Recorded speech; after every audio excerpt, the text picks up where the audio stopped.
এই কে কে কাঁদে? বাচ্চার আওয়াজ পাচ্ছি মনে হচ্ছে। এ কি? এ তো একটা সদ্যজাত শিশু কন্যা। আহারে,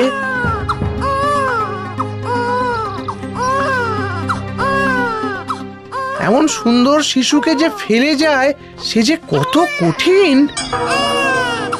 এখন কি করি? হ্যাঁ, কি করি এখন?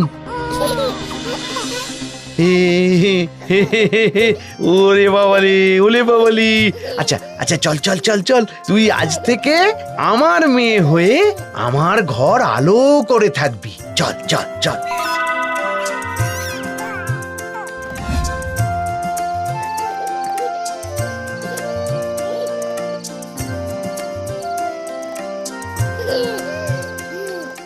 আচ্ছা, কি নামে ডাকি তোকে বলতো?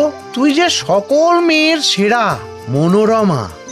আহা, আরে বিদু, শুনলাম নাকি তুমি মেয়ে পেয়েছো? হ্যাঁ, কই দেখি দেখি। বাহ বাহ বাহ বাহ বাহ বাহ, ভারী সুন্দর, ভারী সুন্দর। মুখ থেকে যেন আলো ঠিক রচ্ছে। এই নাও বিদু, এই দুধটুকু রাখো ওর জন্য। হ্যাঁ, এভাবেই বিধু ও গ্রামের সবার আদরে আহ্লাদে বেড়ে উঠতে লাগলো মনোরমা। একদিন সখীদের সঙ্গে পুকুরে স্নানে গেল মনোরমা। কি হলো?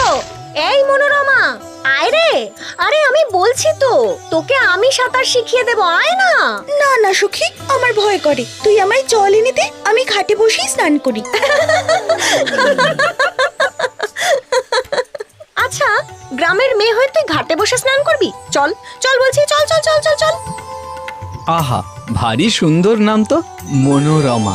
এমন আধফোটা পদ্মের মতন চোখ, এমন মায়া মাখানো কথা। বিয়ে যদি করি আমি একেই করব।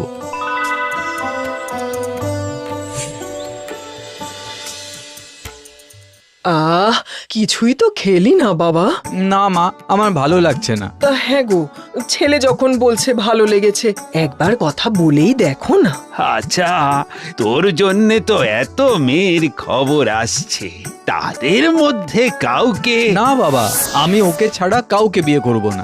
শোন বাবা, ও মেয়ে কুড়িয়ে পাওয়া, কার মেয়ে, কি পরিচয়, কিছুই জানা নেই। তবে থাক, চিরকাল আমি অবিবাহিতই থাকবো। আহা, ও কি কথা?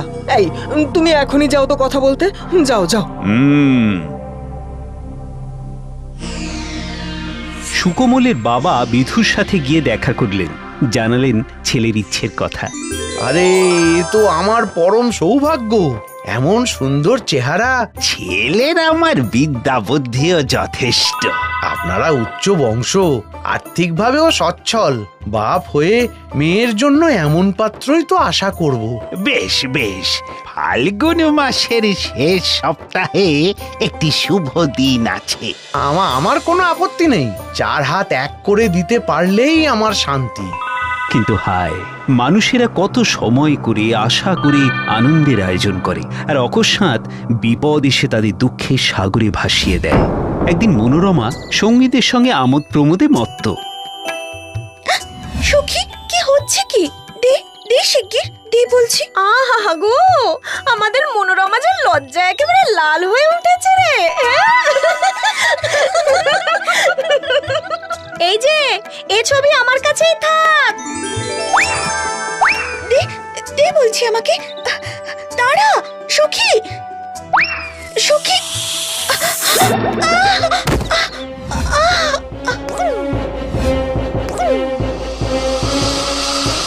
হায় হায় হায় হায়, এই কি সর্বনাশ! এই যে কেউটে।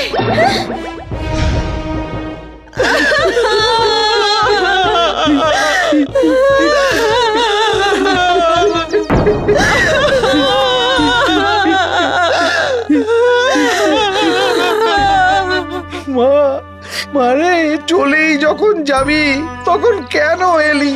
কেন? এখন এখন তোকে ছেড়ে তোর বাপ কি নিয়ে থাকবে মা?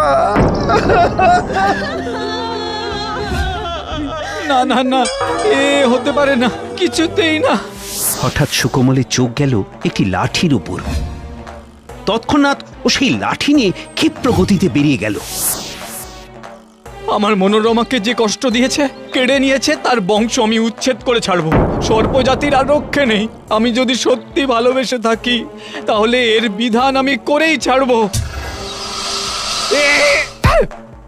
আর এভাবেই বন জঙ্গল পাহাড় পর্বত খুঁজে খুঁজে সাপেদের সংঘাত শুরু করলো সুকোমল। কত সাপ যে তার লাঠির আঘাতে মারা পড়ল তার ইয়ত্তা নেই।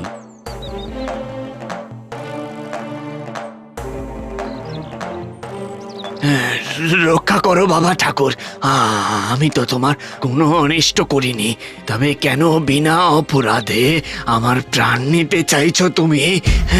আমার মনোরমাকে সাপে কামড়েছে।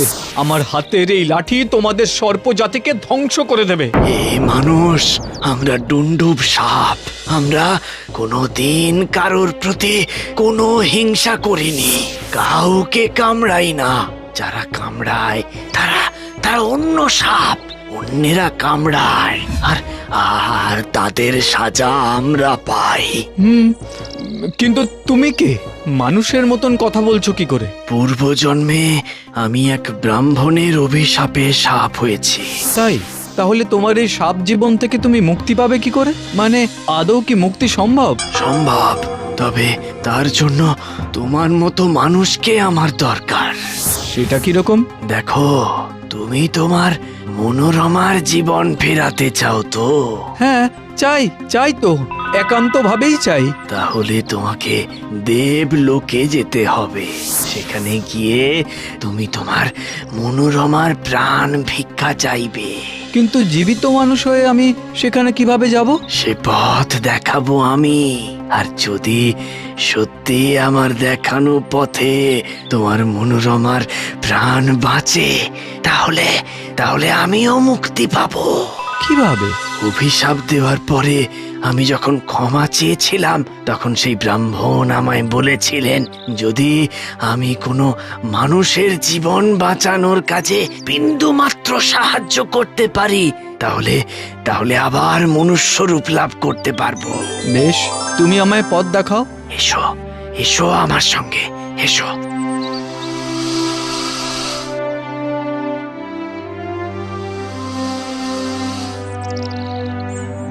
ডুন্ডুভের দেখানো পথে সুকোমল পৌঁছে যায় দেবলোকে। কে আপনি? আমি দেবদূত। কি চাও তুমি? আমি আমার প্রিয়তমার প্রাণ ফিরিয়ে নিয়ে যেতে এসেছি। এ যে অসম্ভব। দেবতারা তোমার এই আবেদন কিছুতেই মেনে নেবেন না।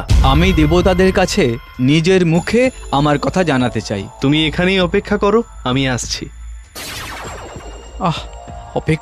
অপেক্ষা আর যে তর সয় না। চলো আমার সঙ্গে।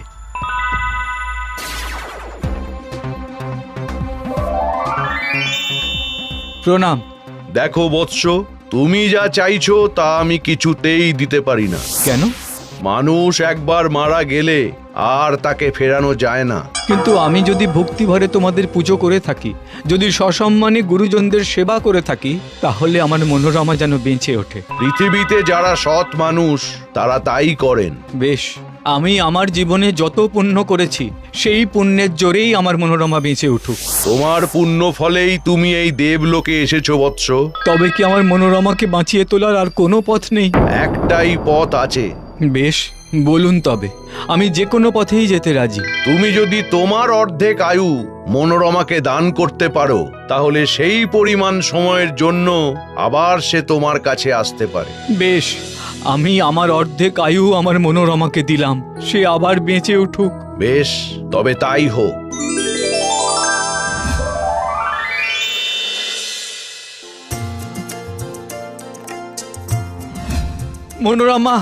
মনোরমা, আর কিচ্ছু হবে না তোমার। তুমি ফিরে আসবে মনোরমা, তুমি ফিরে আসবে। ও নড়ে উঠলো মনে হলো। কই দেখি। কি? আরে প্রাণ আছে তো? ওরে একটু জল আন দেখি এখুনি।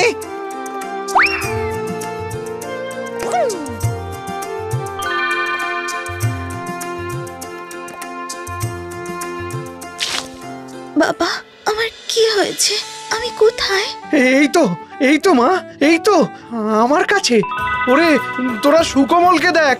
ওর কি হয়েছে? কিচ্ছু না মা, কিচ্ছু না, ও জ্ঞান হারিয়েছে।